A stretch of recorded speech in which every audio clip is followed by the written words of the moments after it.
Ce bonhomme mérite-t-il toujours sa confiance malgré ses multiples trahisons, ses multiples coups de poignard sur le dos du peuple sénégalais souverain qui aspire à un avenir meilleur? Je pose encore la question sous une autre forme de savoir si ce marabout n'est-il pas un menteur, un fabulateur, un affabulateur irresponsable qui ne jouit que de ses propres intérêts, c'est-à-dire d'asseoir sa domination sur un peuple endormi, crétin et sot? Telle est ma question. may laaj ndax waa ji ñu tuddee Mountakha Mbacké est-ce que war nañoo continuer di ko wóolu di gëm ay kàddoom di ci bàyyi xel donte gis nañ ñu jëf yi fi jëf maanaam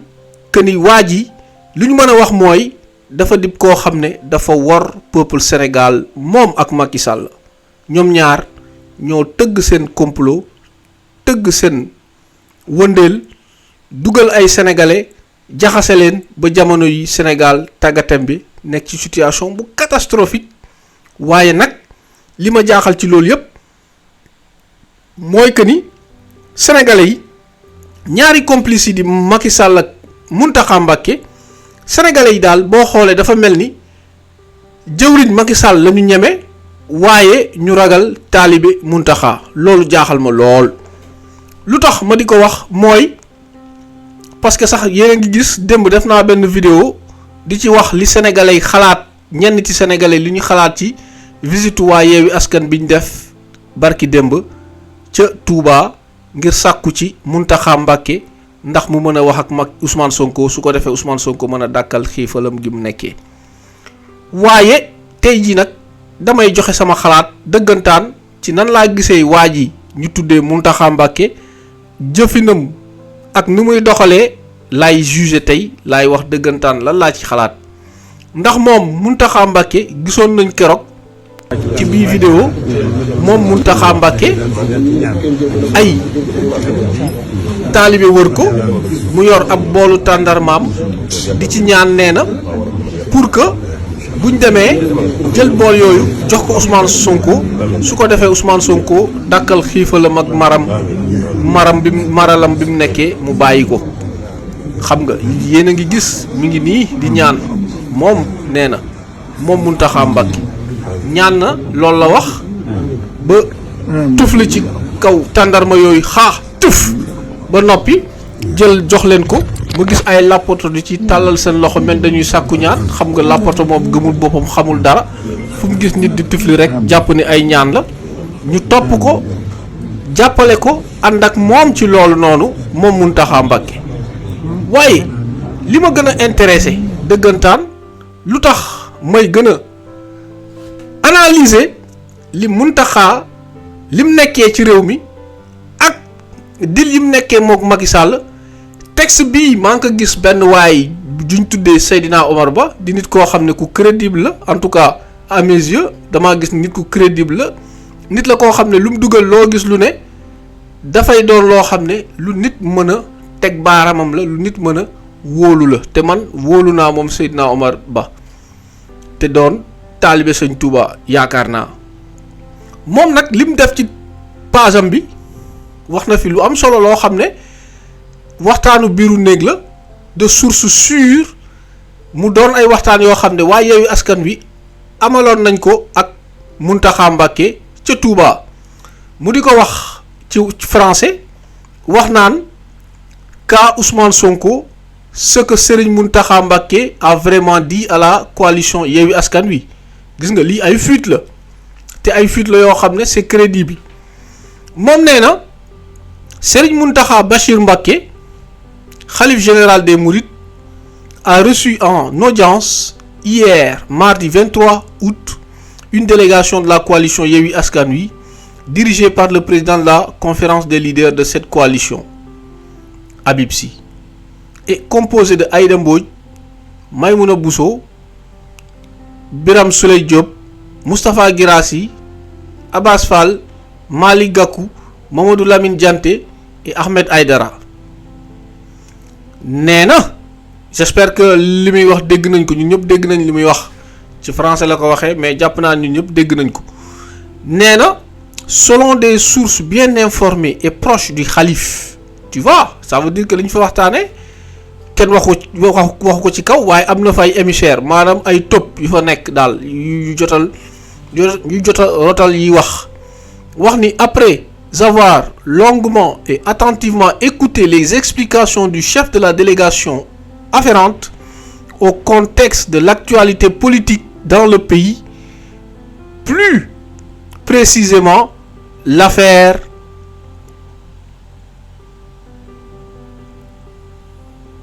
waaw ma yëkkati ko comme ça ñu gën a mën a gis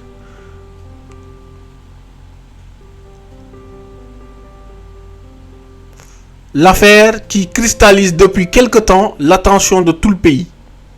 c'est-à-dire le cas Ousmane Sonko. Le khalife a dans sa réponse fait un vaste rappel. Déglul yow la poto bi déglul. Il a fait un vaste rappel sur les multiples démarches dont il a personnellement pris l'initiative. Bon, on ne sait pas. Afin de décrisper la tension politique et sociale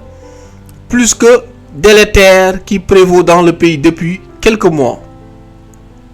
Serigne Mountakha a tenu à préciser n'avoir agi sur la recommandation ou suggestion de qui que ce soit. Il a déclaré en avoir discuté avec le président de la République lorsqu'il est venu lui rendre visite à Touba au mois de juin dernier. N'est-ce pas? Néna, des sources dignes de foi confirment d'ailleurs que lors de cette rencontre post-événement de juin, le khalife avait fortement recommandé au président Macky Sall de respecter sa parole en ce qui concerne le troisième mandat. Ah,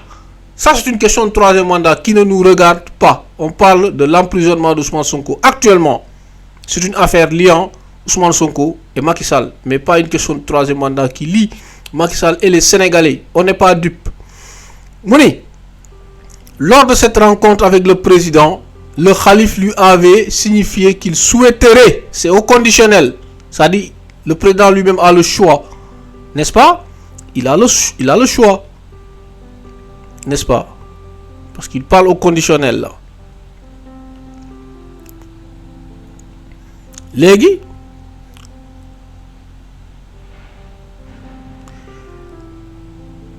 qu'il souhaiterait également rencontrer Ousmane Sonko, tu vois. Pour rencontrer Ousmane Sonko, il a dit au président Macky Sall que lui, il souhaiterait. Bon, c'est une belle affaire. Il n'y a rien de mal, n'est-ce pas? Mais il a demandé son avis pour voir est-ce que le président Macky Sall lui-même est prêt à ce que l'on fasse la médiation entre les deux belligérants. C'est-à-dire pour aider à apaiser le pays. Malheureusement, cette initiative n'avait pas pu aboutir. Pourquoi? On connaît la réponse. Macky n'était pas d'accord. En fait, il ne voulait pas que le khalife fasse une médiation entre lui et le président Ousmane Sonko. C'est ce qu'on a compris dans ça. Ça veut dire que Macky Sall, il était dans son jeu de pouvoir écraser, calciner, catapulter le président Ousmane Sonko sans pour autant que le khalife prenne part à cette discussion, c'est-à-dire à cette différence, à ce combat quasi mortel. Donc ça veut dire qu'à chaque fois que Macky Sall est dans une bonne position, il n'en a rien à foutre d'un khalife ou d'un marabout. C'est pas son problème. Je continue la lecture. Mouni, il y a juste une semaine, mon frère cadet, Serigne Issakha Bassirou Mbacké, m'a exposé la situation critique de Ousmane Sonko, qui a entamé une grève de la faim depuis quelques semaines et que son état de santé est devenu très précaire à cause de cela. A poursuivi le khalife. Néna, Serigne Mountakha Mbacké a aussitôt entamé une démarche urgente demandant à M. Sonko qu'il considère comme un fils. Ah bon? Car lui souhaitant ce qu'il souhaite pour sa propre personne, de rompre la diète qu'il observe. N'est-ce pas?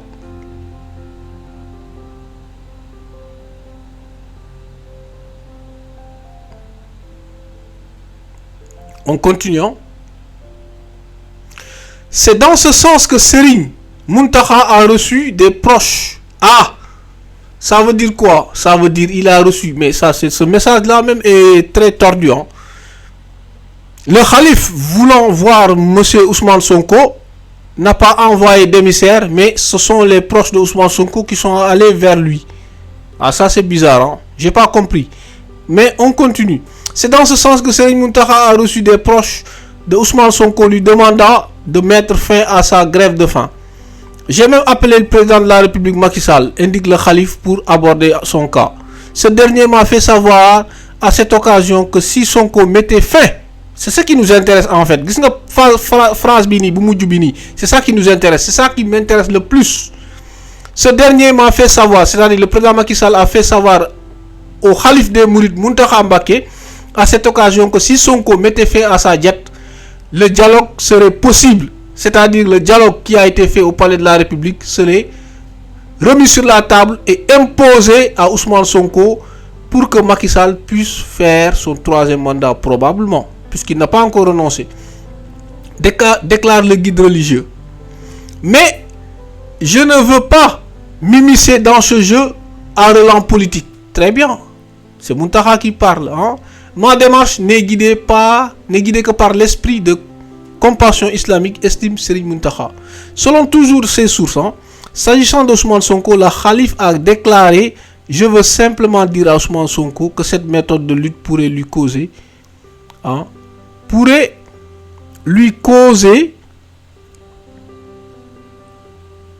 n'est-ce pas, des conséquences néfastes aussi bien sur le plan sanitaire que sur le plan purement islamique. Ah bon? Ce que Ousmane ignore peut-être. Lors de sa prise de parole, Aïda Mbodj a proposé à Serigne Mountakha de demander à Macky Sall d'ordonner la libération de Sonko. Le calife lui a signifié qu'il ne détenait pas la prérogative de donner des injonctions au président de la République. Tout ce que je veux faire, c'est solliciter sa diligence de chef d'État pour Sonko ou toute autre personne. Une posture à laquelle il n'a jamais dérogé. Ok, très bien. Lii ab texte la boo xam ne boo ko liiree bu baax mën nañ ci jàng ni sëñ Mountakha moom dañ koo xamal que ni président Ousmane Sonko dafa def grève de la faim, dañ ko yëgala moom Mountakha moom moo wax de nee na frère am ci boppam moo ko yëgal que ni Ousmane Sonko dañ koo bon xaw ma ndax moo ko yëgal ndax dañ koo jàpp, mais en tout cas daal moo ko yëgal que ni Ousmane Sonko dafay grève de la faim ba noppi moom mu fas yéene gisante ak Ousmane Sonko pour wax ko ni mu dàqal grève de la faim boobu. ci kaw loolu noonu la ca ay nitu Ousmane Sonko bokk ci coalition Yewwi Askan Wi, xaw ma ndax coïncidence la, xaw ma ay combine la, ci lañ dem. Man damaa jàpp ni combine la quoi, en fait damaa jàpp ni combine la. ci la waa Yewwi Askan Wi dem Touba dajak xalif bi, xalifu murid yi, ci la leen jox tàndarma yi ñaan ci ba noppi, mooy vidéo bi ñu seetaan noonu sànq, ba noppi wax leen ni que Ousmane Sonko bu ma sañoon mu bàyyi grève de la faim bi muy def, joxaale leen tàndarma ba noppi. nee na moom waxtaan ak président Ousmane Sonko, président Macky Sall ne ko pour mu bàyyi Ousmane Sonko, waaye Macky Sall daf ko ne pour ñu mën a négocier il faut que Ousmane Sonko dàkkal grève de la faim. ba noppi Aïda Mbodj ne ko non dañoo ñaan pour nga ne mu libérer Ousmane Sonko, mais xalif bi dafa ne moom loolu du ci dugg, moom ay mbiru politique du ci dugg. Effectivement loolu bu fekkee xalif bee ko wax tey, il a parfaitement raison, mais le calife, ce calife là, ce monsieur Mountakha, il ne s'est jamais comporté comme un citoyen transparent, comme un citoyen libre. Pourquoi ma koy wax mes arguments? Écoutez bien mes arguments, parce que man damay sentantal, damay gëstu, damay xool, damay analyser. Li ma mën a analyser mooy li ma gis man, ce que j'ai vu, c'est qu'au mois de juin, au mois de mars 2021, biñ jekkoo Macky Sall damaa gis ay nit, man maa ko gis, sénégalais yépp ko gis, Mountakha Mbacké moom moo yebal ay kilifa pour ñu dem gisante Ousmane Sonko, te kilifa yooyu boo gisee Mountakha yónni leen ci Ousmane Sonko, c'est parce que Macky Sall ci boppam moo dem ci Mountakha pour ñaan ko, pour mu ñaan Ousmane Sonko pour ñu mën a teg lépp ci suuf, su ko defee dëkk bi féex ñëpp am jàmm bi Mountakha demee ci Ousmane Sonko daf ko nangul Ousmane Sonko daf ko nangul te bi mu ko nangulee ci la réew mi féex ci la Sénégal am calme damay profiter rek ci occasion pour wax ni Ousmane Sonko il a fait 2 erreurs c'est des erreurs de débutant c'est des erreurs d'homme honnête et propre mais xam naa ne bu fekkoon tey la erreur yooyu dootu ko defati la première erreur mooy Sëñ Mountakha bi mu ko ñaanee loolu waru koon a mayee noonu parce que dafa amoon sax ñoo xam ne ci Pastef lañ bokkoon d'accord ñu woon waaye Ousmane Sonko dafa mel ni moom rek moom moo leen non kii suñ kilifa la bu ñu ñaanee dañ ko koy may c'est une erreur grave en politique mais jamono yooyu Mountakha il ne savait pas qu'on est en politique ah tey la koy soog a xam quoi. Deuxième erreur bi Ousmane Sonko def ci sama gis-gis mooy Ousmane Sonko bi affaire yi noppee lépp jeex demoon na Touba mu toog ak sëñ Mountakha di ko laay biir xam nga wax ni dama leen amel bor Ousmane Sonko daf ko ne Mbàkke wax dëgg yàlla ameloo ñu bor loolu c'est une erreur grave parce que Ousmane Sonko il agit dans les termes de l'élégance de la bienséance mais ñi mu ko sekkal duñu ay nit xamuñu élégance buñ la jekkoo rey la jamono yi xoolal Ousmane Sonko il est dans la merde ce même gars qui se disait avoir du pouvoir un khalife un marabout mi nga xam ne yàgg defar naa benn laay waxoon na leen ni fii Mountakha il n'a pas de pouvoir en fait Mountakha amul pouvoir un vrai pouvoir en termes politiques un vrai pouvoir dans la vie c'est de pouvoir mobiliser les gens et de leur donner la capacité de nuisance c'est-à-dire il faut nga am ay armes il faut nga am ay munitions te Mountakha amul arme amul munitions doomu aadama tant que yow amoo pouvoir boo xam ne bii ça peut permettre à des gens de pouvoir faire basculer quelque chose par le rapport de la force kon yow amoo force Mountakha ban pouvoir la il a juste un pouvoir d'influence te mënul influencer pouvoir bi ci côté boobu noonu pour nga mën a daaneel pouvoir bi foog nga jaay ko doole te Mountakha amul doole moo tax Macky Sall di ko manipuler boo xaw ma ndax yaakaar na koy manipuler dama yaakaar ni c'est son complice dañuy tëgg ay deal di ci réyaale sénégalais yi te nag dem ci ubbiwaale sax beneen brèche di wax xam nga Sénégal dañoo yàgg wax ni Sénégal musul am coup d'état Sénégal c'est un pays démocratique est-ce que xam ngeen lu waral loolu est-ce que vous savez pourquoi c'est parce que dans les autres pays du monde ñaari benn balance moo fa am boo xam ne ñaari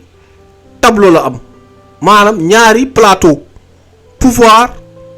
opposition bu ñu demee ba d'accorduñu rek réew mi day basculer te su basculer day am benn troisième larron qui est l'armée te danaa def benn vidéo sax pour wax ci armée bi nan la ñu war a taxawee sama gis-gis toujours dafay am benn troisième larron boo xam ne moo leen di àtte c'est ce qu'on appelle l'armée moo tax nga gis souvent yenn pays africains yi bu président bi demee ba def noo xam ne du noonu sonal réew mi jaxase leen sonal leen wit da ngay gis armée bi day xuus ci suuf coup d'état président bi ndax coono réew mi jeex wala mu am révolution boo xam ne dem na ba jàpp réew mi en otage affaire dem ba yàgg président bi di leen jéem a manipuler ñoom di leen jéem a utiliser ñoom armée bi ñu ne ko sëñ bi doy na otul génnal ñu gérer suñu réew Sénégal nag rôle boobu noonu armée bi ba léegi joué gu ko mais nag kii far di jouer boobu rôle mooy les marabouts bu ngeen jëlee le cas bi xewoon au début des années 60 entre Mamadou Dia et Senghor mais lu tax ñu escanté lu tax ñu éliminer Mamadou Dia est-ce que xam ngeen lan moo ko waral Senghor dafa jaar ci sëriñ si ça veut dire que Sénégal sëriñ si ce sont les plus grands hypocrites les plus grands menteurs c'est les salauds de la République du Sénégal boo gisee Sénégal mënul dem c'est parce que état bi saa yu mu mën xam nga état moo ëpp doole ñëpp état bi day ñëw di broyer di écraser le peuple sëriñ si dañuy toog ne nem parce que pourquoi ils reçoivent des mallettes c'est des corrompus c'est des faux types c'est des menteurs xam nga c'est des traîtres et ils ont la boulimie du pouvoir temporel et bon ils n'ont pas de pouvoir spirituel donc laa ko gisee mais nag bu ñu demee ba gis benn fraction du pays que ce soit l'opposition ou que ce soit une autre faction de l'État avec le cas de Dia taxaw di jàmmaarloo ak beneen parti bi da ngay gis ni état bi dafay dem ci sëriñ si du ma ne dañ leen convaincre ñoom ñëpp c'est des faux types ñoom ñëpp ay c'est des macros ñoom ñëpp ay bandi lañu day dem ci ñoom ne leen naxal sénégalais comme il a un pouvoir subtil, un pouvoir de domination envers ses esclaves de talibé du Sénégal ne leen waaw dañu xam nga rek seen communication fourbe et malhonnête yu ñuy far di dugal ci boppu talibé su ko defee population bi day hypnotiser population bi day toog mel ni ñuñ pikiir dañuy nelaw su ko defee état bi day mën a dérouler comme ni mu ko bëggee jaay doole beneen parti bi Ousmane Sonko fi mu defee erreur te waxoon naa ko sànq mooy bi mu demee ba jekku Macky Sall xam na ni mënalul dara Ousmane Sonko parce que le pays était en feu et à sang. Qu'est-ce qu'il pouvait faire? Il est passé par le serpent de Mountakha kooku dem nax Ousmane Sonko parce que Ousmane Sonko il est de bonne foi Macky dem defaruwaat ñëw dal ci kaw Ousmane Sonko. Aujourd'hui Mountakha il n'a pas pipé mot Mountakha xoolal yàbbiwul waxul dara alors que c'est lui qui s'est levé en mois de mars 2021 parce que Macky Sall moo ko yónni mu dem gisante ak Ousmane Sonko tey ñu jàpp Ousmane Sonko di ko dominer di ko malmener Mountakha ngaangul. Il a fallu que waa Yewwi Askan Wi fekk ko fa n'est-ce pas biñ ko fekkee ci lay soog a wax ni moom mënut a wañ loxoy Macky Sall mais 2021 lu tax waxul woon loolu c'est-à-dire c'est un mec qui n'a aucun pouvoir te bor boobu ñu doon wax noonu ndeke ay fen la parce que bor boo mënul fay tey war nga ñu ni mënoo fay bor en fait tu n'as pas de pouvoir mon gars. Arrêtez de mentir aux Sénégalais, arrêtez de nous mentir. Ce bonhomme est un menteur, il n'a aucun pouvoir, il utilise peut-être le pouvoir de son grand-père pour manipuler le Sénégalais. Mais aujourd'hui, il a montré son vrai visage, wax na leen ni amul pouvoir te yàgg naa ko wax. li ma gëm moo nekk nii li ma gëm lii la. jàpp nga ne mooy li waa ji wax. peut-être Ousmane Sonko rek nañ ko mën a bàyyi ngir càppati fa sëñ man Sonko dama cee wute xalaat ñu bari man Sonko bëgguma état génn ko ci seen bëgguma it ab sëriñ génn ko man bëgguma loolu. lu tax loolu. man su ma sañoon. suy génn day génn librement ci loolu muy tegu ci kaw xalaati kenn wala bëgg-bëgg kenn parce que Sonko yoon jàpp ko kon yoon moo ko war a baax Sonko sama gis-gis man. nit daa wax ne wala day wax ne nit ku la abali bët fa ko neex ngay xool bu ko sëriñ génnee man na koo joxaat après ay sart yoo xam ne du arranger militants yi du arranger réew mi parce que nit ñi il faut nga am benn xalaatin woo xam ne da ngay jël nit ñi delloo laal waat leen ci cadre nit kon ñoo ko déggandoo te li ma ciy dolli rek dafa am benn waxkat boo xam ne wax na ay wax yu am solo yoo xam ne nee na lekkatu àddi ak riba du fay bor jarul di ko fàttali ndax gëmul yàlla Akhenaton il a raison lekkatu àddi ak riba du fay bor jarul di ko fàttali ndax gëmul yàlla c'est ça le Sénégal bàyyi leen di topp ay nit yoo xam ne nit koo xam ne naan la yenul ma samay bagage su ko defee mu dugal la arjana waaye àdduna ji ñu ne fii sax mënulaa gérer ci lenn nga continuer di ko gëm ñu tënk la moom la boo naree xeex dagg jëngi